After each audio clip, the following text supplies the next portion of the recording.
The great hall of the Galactic Council shimmered with light that bounced off the crystal walls. Beings from 100 different worlds sat in wide circles. Some had tentacles, others had wings, and many had shapes that human eyes would find strange. They gathered here on the planet Nexus Prime, far from Earth, to talk about a problem. The problem was humans. "Bring the session to order," said Counselor Zixvar. His body looked like a tall praying mantis, but his eyes held wisdom from living for 900 years. The room grew quiet as he spoke. "We face a serious matter today. The species known as humans have developed faster than light travel." Voices rose in concern. Screens around the room showed images of Earth ships exploring nearby stars. "They were not supposed to achieve this technology for another 200 years, said Counselor Maris, who looked almost human except for her blue skin and silver eyes. "Something has gone wrong with our predictions." "Wrong indeed," replied Zixvar. "Humans have gone from their first spaceflight to interstellar travel in just 3 centuries. No other species has moved so quickly." A being made of swirling gas inside a metal container floated forward. This was Representative Dorn of the Ether Collective. "I have studied human history. They fight constant wars among themselves. They damage their own planet. Yet they create amazing technology. They are dangerous and unpredictable." Many counselors nodded in agreement. Counselor Eltham, whose body was formed of living crystal, stood next. Light reflected off his sharp edges as he moved. "My people watched humans for 50 years. They are emotional and make decisions without proper analysis. They act on feelings, like hope and fear instead of logic." The screens changed to show Earth cities, human spaceships, and colonies on Mars and Europa. The images showed humans building, expanding, and moving outward at a rapid pace. "Most concerning is this," said Zixvar, pointing to new data. "Human ships have been spotted in 7 new star systems just this past month. At this rate, they will have 20 colony worlds within 10 years. A tall, plant-like being with flowers growing from her shoulders spoke next. "Perhaps we should welcome them. The harvesters destroyed many of our frontier worlds last cycle. We could use human creativity to help fight them." "No, Counselor Pella." Zixvar's voice became sharp. "That is exactly what we must avoid. Humans are too unpredictable to trust with knowledge of the harvesters. They might rush into war, or worse, try to communicate with them." The room grew silent at the mention of the harvesters. Even the bravest counselors seemed troubled. "What do you propose?" asked Maris.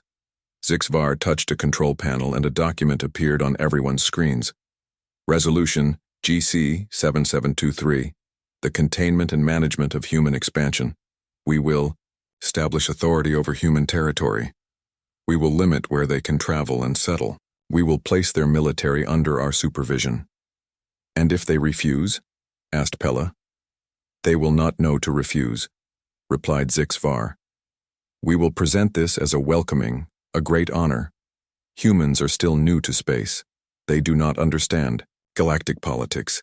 We will guide them firmly, like parents with a child." Dorn floated higher, his gas body swirling faster. "I agree with the plan, but we must be prepared if they resist. My research shows humans respond poorly to direct control. They will not resist what they do not recognize as control," said Eltham. "Our diplomats will make them believe this arrangement benefits them. We have done this with 12 other young species." The debate lasted for hours. Some counselors worried that humans were too independent. Others thought the plan was not strict enough. A few, like Pella, suggested humans might make valuable allies if treated as equals. In the end, Zixvar called for a vote. "All in favor of Resolution GC 7723, please indicate now." Lights flashed as counselors registered their votes. The tally appeared on the main screen. 298 in favor, 0 against, 2 abstaining. "It is decided," announced Zixvar. "Tomorrow we will welcome the human delegation. Ambassador Threll will present our terms in the Grand Reception Hall. Once they accept, we will send supervisors to their homeworld and all colonies." As the council members left the hall, none of them noticed a small object hidden where the walls met the ceiling.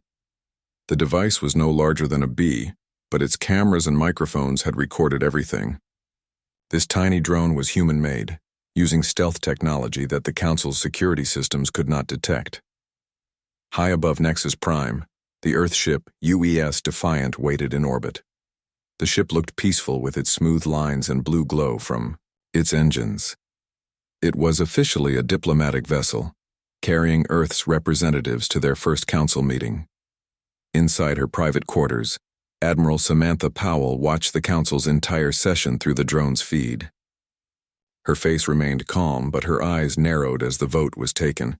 When the transmission ended, she tapped her communication badge. Powell to bridge. Contact Earth Command immediately. Priority channel. Yes, Admiral, came the quick reply. Powell stared out her viewport at the glittering council station below. Unlike the council members, she knew that humans were not as isolated as they believed. Earth had allies among the stars, species who had chosen to deal with humans directly rather than through council approval. They think we're children, she said quietly to herself. They're about to learn otherwise. Her computer chimed. Earth. Command responding, Admiral. Powell straightened her uniform. Put them through. Her voice became firm. This is Admiral Powell. The Council has voted to place humanity under their control, requesting implementation of Protocol Omega. There was a brief pause before the response came. Protocol Omega authorized, Admiral. The fleet will arrive within 12 hours. Understood.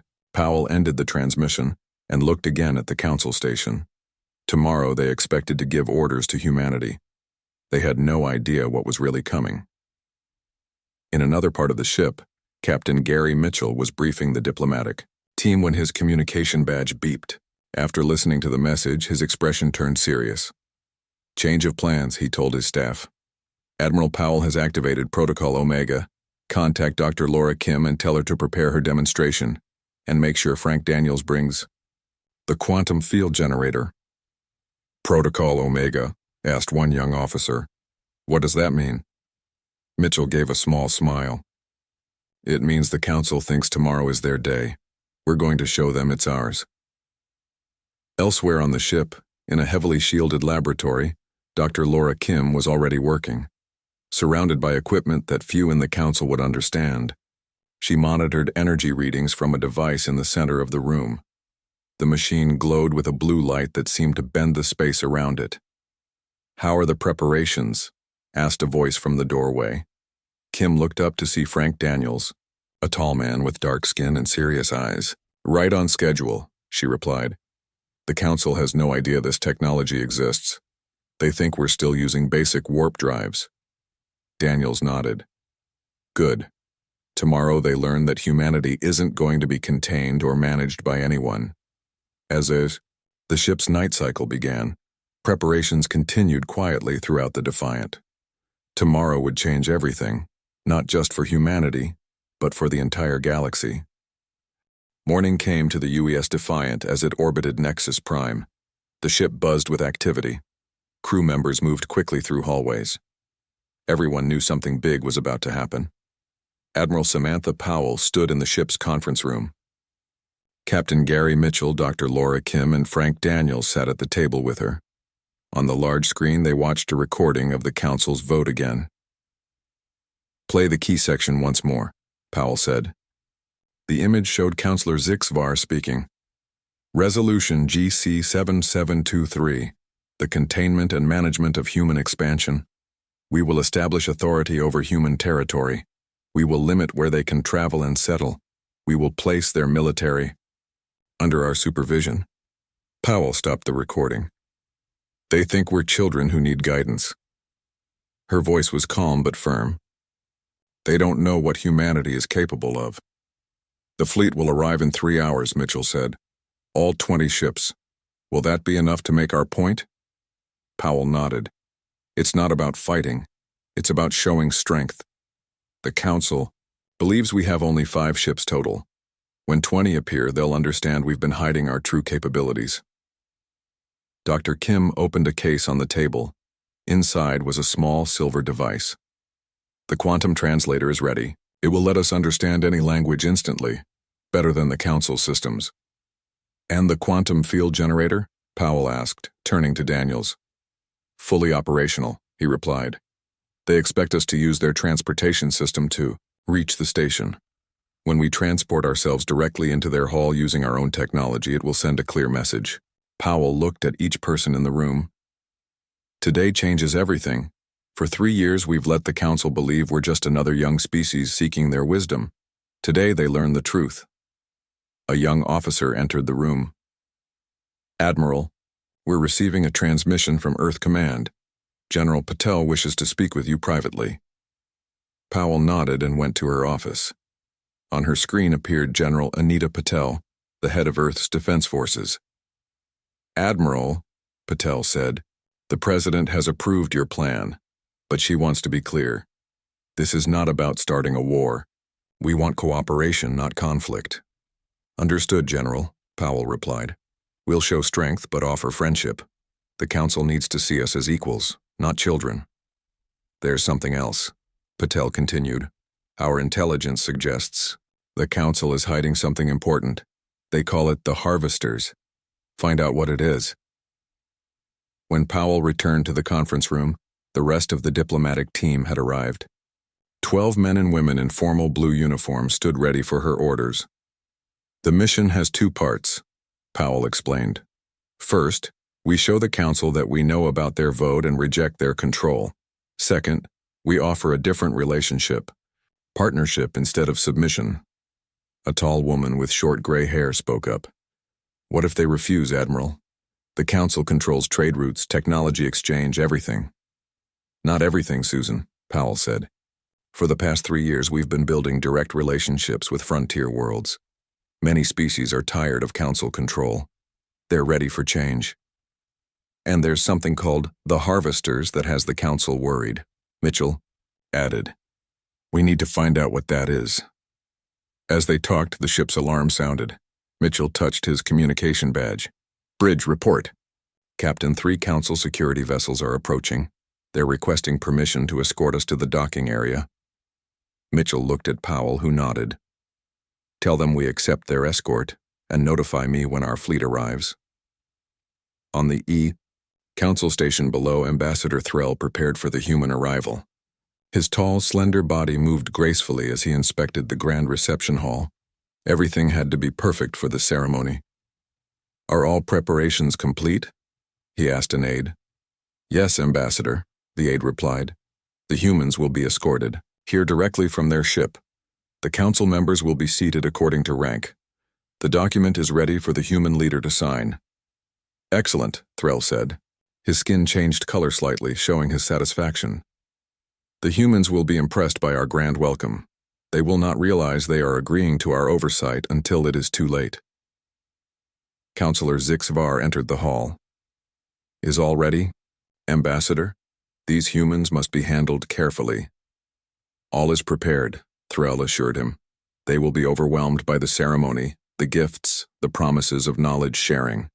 By the time they understand what they've agreed to, our supervisors will be established on their worlds. Zixvar's compound eyes gleamed. Good. The human expansion must be controlled. We cannot risk them discovering the truth about the outer regions of the galaxy. Neither of them noticed the small drone hiding in the decorative plants nearby, recording every word. Back on the Defiant, Powell watched the drone's new transmission. Her eyes narrowed at the mention of the truth about the outer regions. What are they hiding? She wondered aloud. Her thoughts were interrupted by a message from the bridge. Admiral, the fleet has arrived. Powell smiled. Perfect timing. Tell them to hold position just out of the station's sensor range until my signal. The time had come. Powell, Mitchell, and the diplomatic team gathered in the transportation room. Each wore their formal uniform with Earth's symbol, a blue planet with stars surrounding it, on their chest. Dr. Kim handed each person a small device to attach to their collar. Quantum translators. They'll let you understand and speak any language perfectly. Daniel stood by the transport control panel. The field generator is ready, Admiral. We can transport directly into their hall whenever you give the word. Powell took a deep breath. This moment will change humanity's place in the galaxy. The council thinks they're welcoming obedient children. They're about to meet equals. She nodded to Daniels. Energize.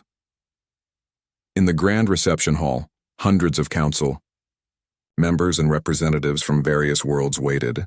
Ambassador Threll stood on the central platform, ready to greet the humans when they arrived via the station's transport system. Suddenly, alarms began to sound throughout the station. A security officer rushed to Zixvar. Counselor, 20. Human warships have just appeared in orbit. 20? Zixvar's mandibles clicked in shock. Impossible. Our intelligence said they had only 5 ships total.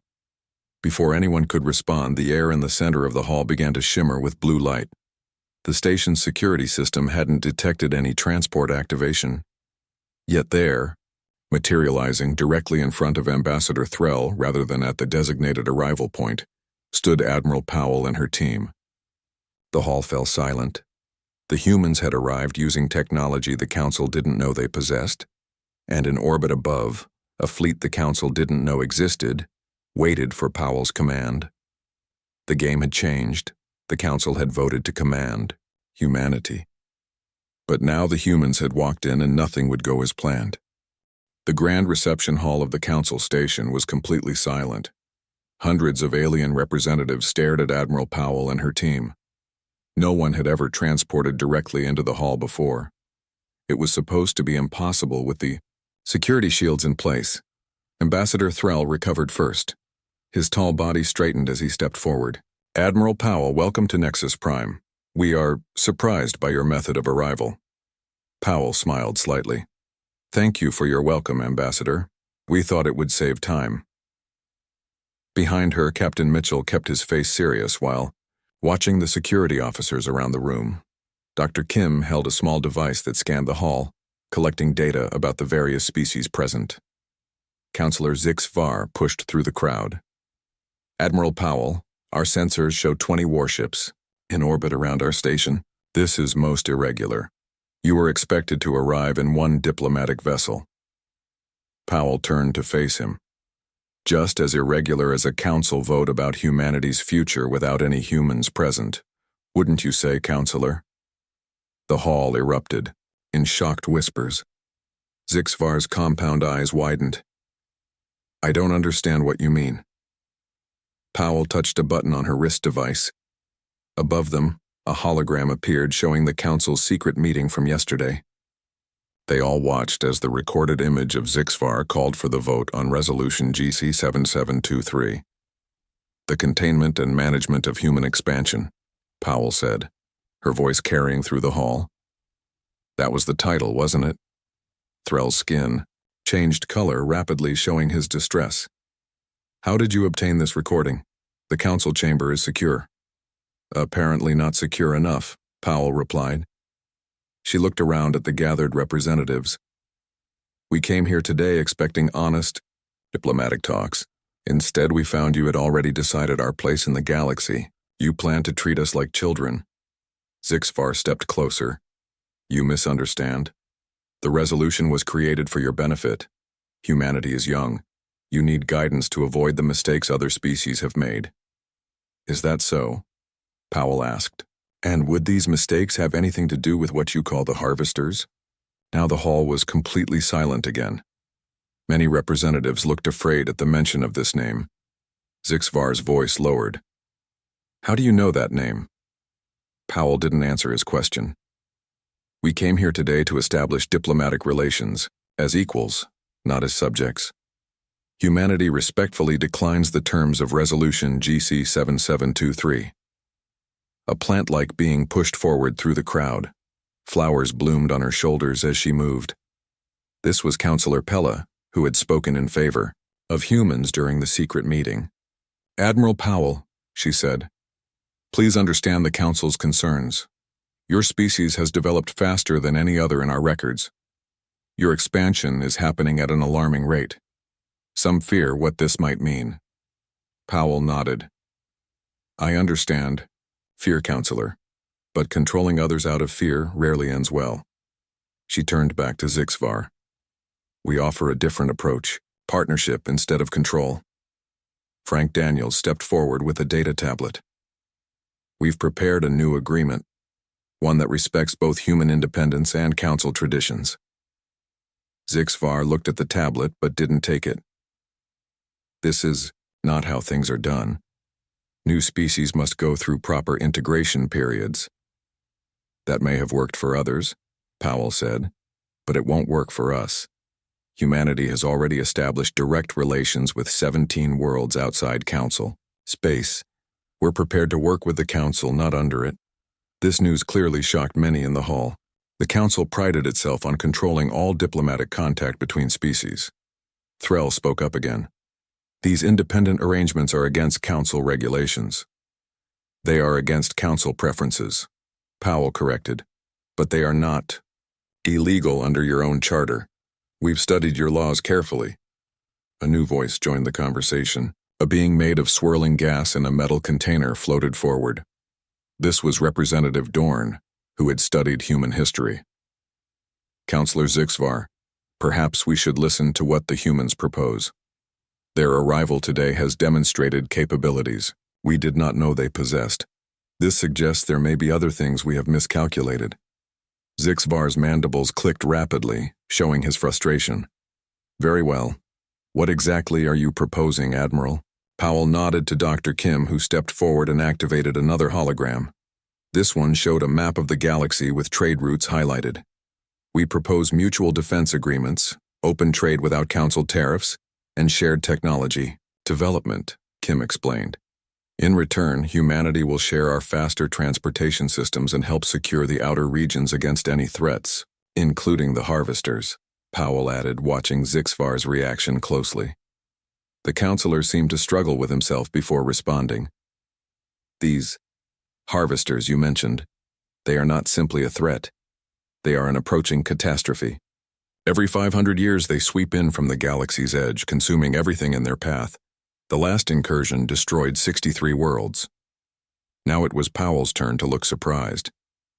And when is the next incursion due? We estimate within 20 years, Pella said softly. This is why the Council has been so careful about expansion. Worlds too far from the center are likely to be lost. Powell looked at her team, then back at the Council members. This changes things, but it makes cooperation even more important, not less. Captain Mitchell stepped forward. If we're going to face this threat together, we need to start with honesty, not manipulation. Resolution GC 7723 would have kept us in the dark about a danger to our own people. Murmurs of agreement came from some council members. Others looked uncomfortable. Zixvar was silent for a long moment. Finally, he said, "Perhaps we have been overly cautious. The Council has protected the galaxy for 10,000 years. Change does not come easily to us." "Change rarely comes easily to anyone," Powell replied, "but it comes all the same. The question is whether we face it together or separately." Threll conferred quietly with Zixvar and several other counselors.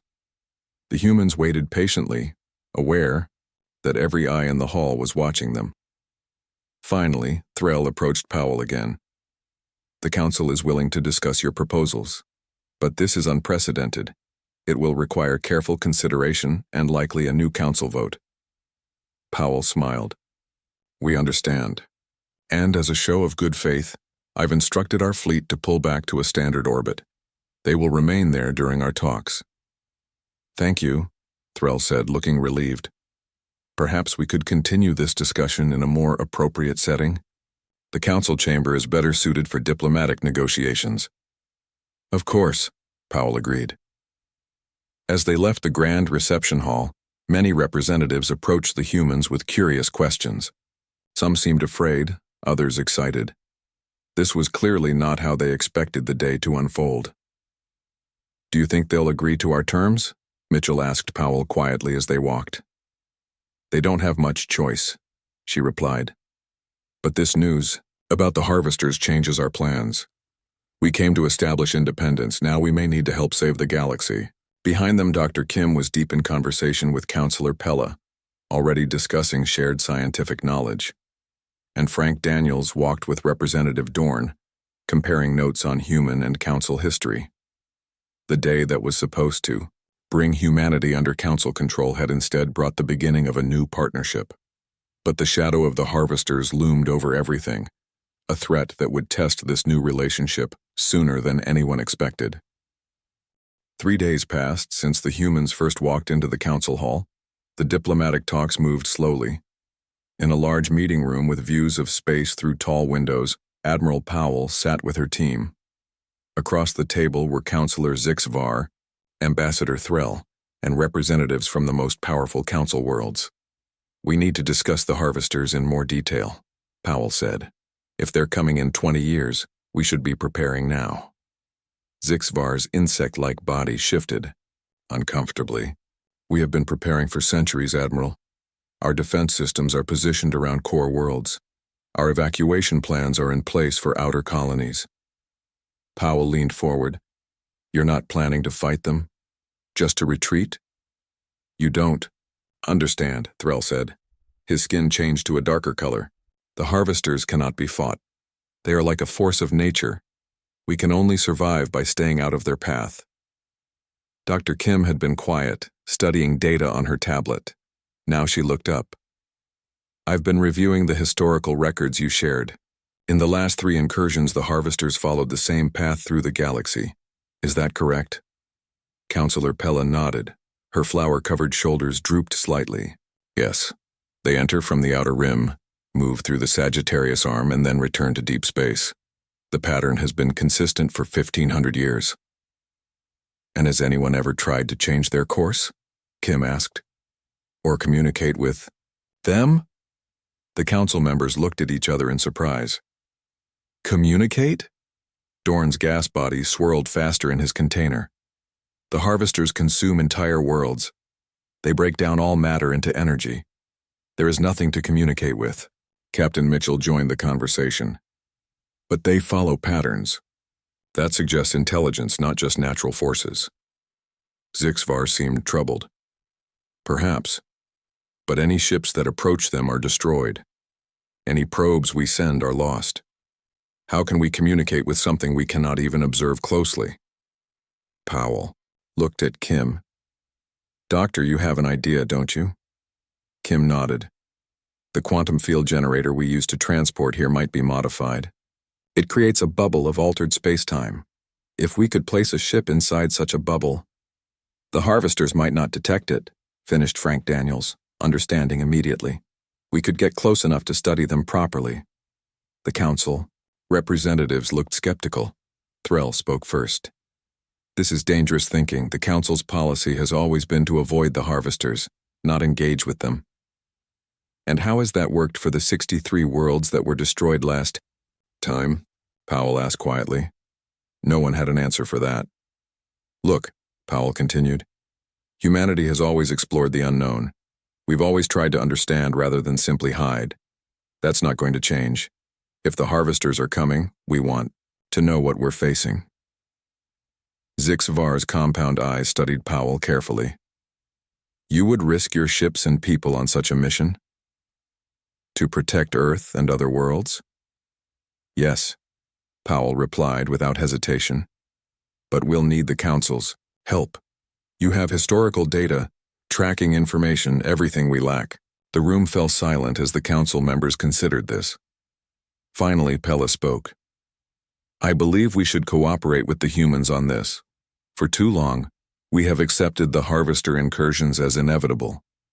Perhaps it is time for a new approach." Zixvar clicked his mandibles together, thinking, "This goes against thousands of years of council policy, but..." He looked around at the other representatives. "Perhaps our policy needs to change. The galaxy is different now. Humanity is different from other species we have encountered." Threll still looked uncertain. "If we do this, what exactly are you proposing, Admiral?" Before Powell could answer, an alarm sounded. A council security officer rushed into the room. "Counselor Zixvar, we've received an emergency signal from the research outpost in the Kelmar system. They report unusual energy readings at the edge of the system." Everyone in the room tensed. The Kelmar system was at the very edge of council space, in the direction the harvesters always came from. "Show us," Zixvar commanded. A large screen on the wall activated. It showed a star map with a flashing red point at the edge. "The energy signature is unlike anything we've recorded before," the security officer reported. "The research team is evacuating now." Powell and Kim exchanged a look. "May I?" Kim asked, gesturing to the data. After a moment, Zixvar nodded. The council officer sent the readings to Kim's tablet. She studied them quickly, then looked up, with concern on her face. "These patterns are similar to our quantum field technology, but much more powerful. It's as if space itself is being manipulated." "The harvesters?" Mitchell asked. "Possibly," Kim replied. "But if so, they're 20 years early. That doesn't match the historical pattern." Powell made a quick decision. "I want to send a ship to investigate. The UES Explorer is equipped with our best sensors. Captain Mitchell can command the mission." Mitchell nodded, ready for the assignment. Zixvar spoke quickly to the other council members in their own language. After a brief discussion, he turned back to Powell. "We cannot stop you from sending your ship, but we strongly advise against it. If these are indeed the harvesters, your ship will be lost." "And if they're coming early, we need to know now," Powell countered. "We can't wait to find out until worlds start being destroyed." Pella stepped forward. "Let them go, Zixvar. But not alone. I will provide one of my people's scout ships to accompany them. They are the fastest in the council fleet." Zixvar's antenna twitched with irritation, but he finally nodded. "Very well, but this mission is to observe only. At the first sign of danger, both ships must retreat immediately." Mitchell stood. "I'll prepare the Explorer right away. We can leave within 3 hours." "I'm going too," Kim said. "I need to see these energy patterns firsthand." Powell didn't look happy about risking her best scientist, but she nodded. "Send regular reports. If you don't check in every 6 hours, we'll assume you're in trouble." As Mitchell and Kim left to prepare for the mission, Powell turned back to the council members. "While they investigate, we should continue our discussions. If the harvesters are coming early, we'll need to work together." Zixvar looked troubled. "In 10,000 years, they have never broken their pattern. If they are changing now, I fear what that might mean." Daniels, who had been analyzing the data on his own tablet, looked up with a serious expression. "There's something else strange about these readings. They contain regular pulses, almost like..." "Like what?" Powell asked. "Like a signal," Daniels replied. "Like someone is trying to communicate." The room grew quiet again. The idea that the harvesters might be attempting communication after millennia of silence was both hopeful and terrifying. As the Explorer and the Council scout ship prepared to depart, a sense of tension filled the station.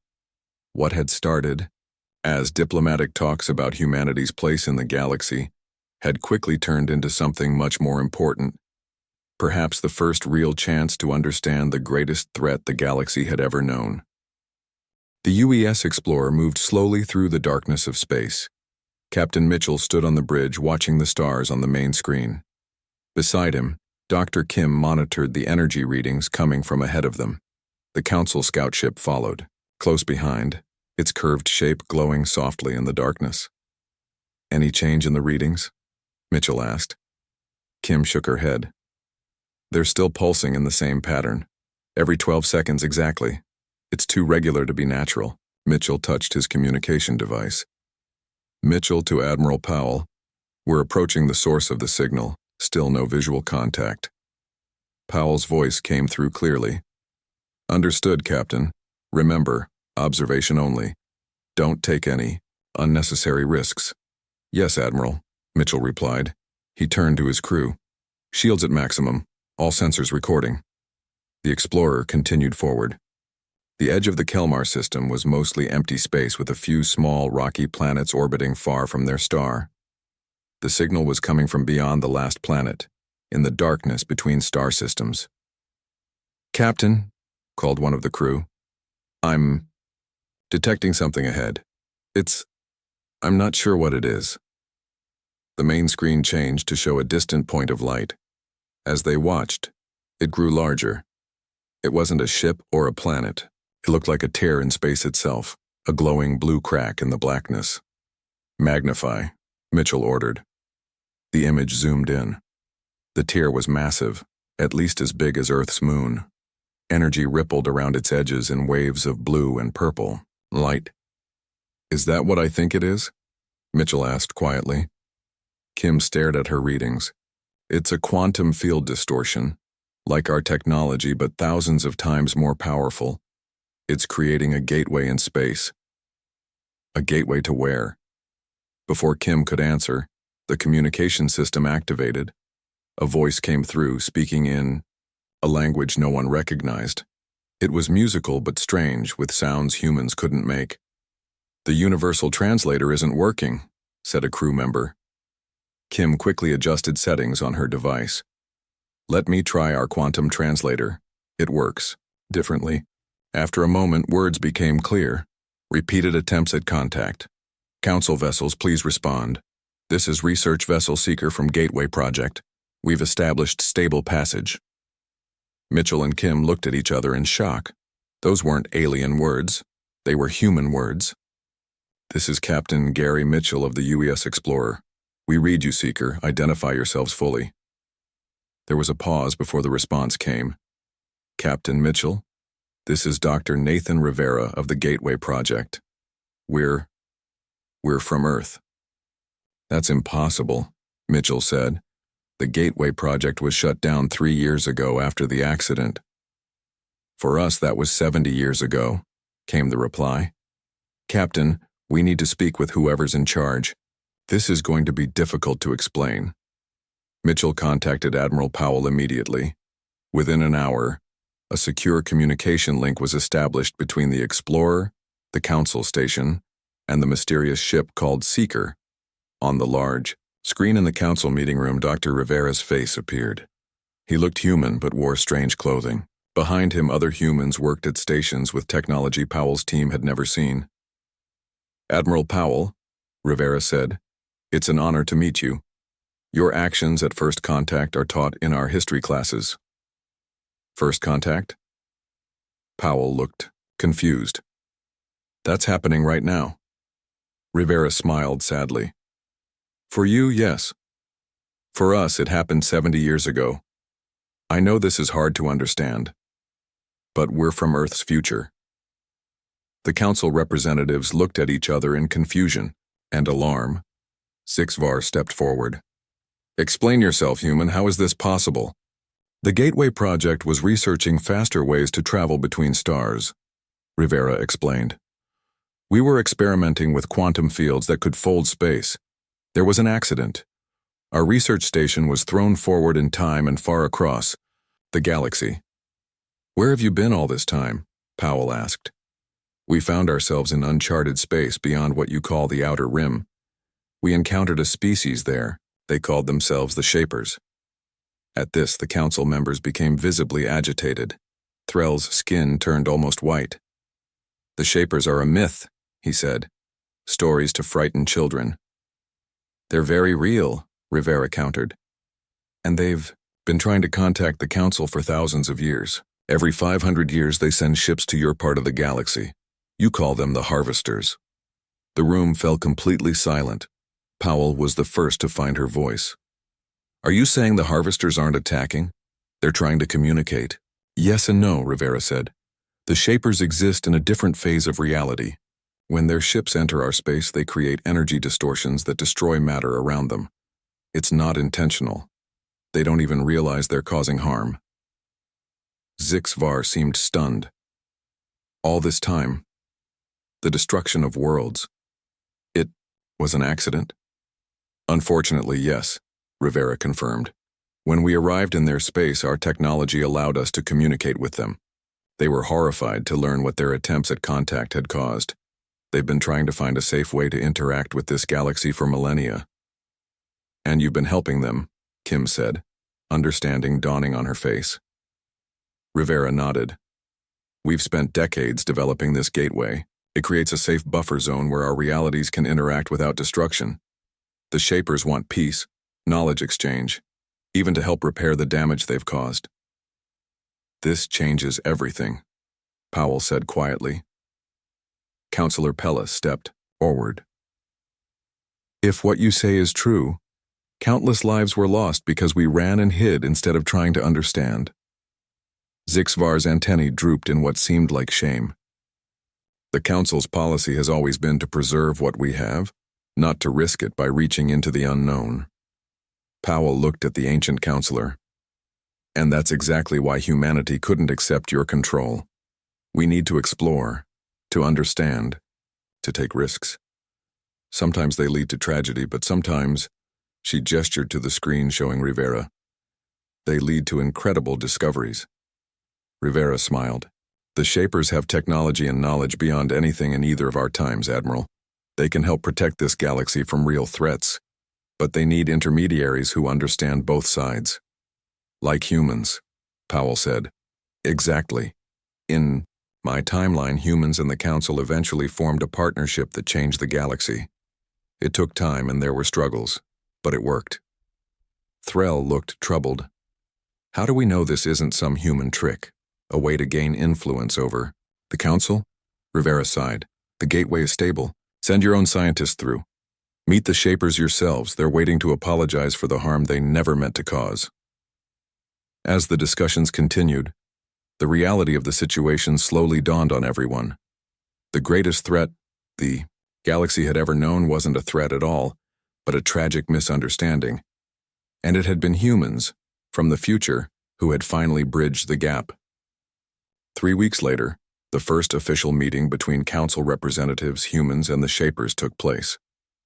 Through the gateway, the strange beings appeared as shimmering pillars of light that spoke directly into the minds of those present. As Admiral Powell watched Zixvar communicate with the Shapers, she turned to Rivera. In your timeline, how did the Council react when humans first arrived? Rivera smiled. Much like in yours, they voted to control us, not understanding what we were capable of. And how did humanity respond? We walked in and changed everything, Rivera said. Some things are constant across all timelines, Admiral. Human nature is one of them.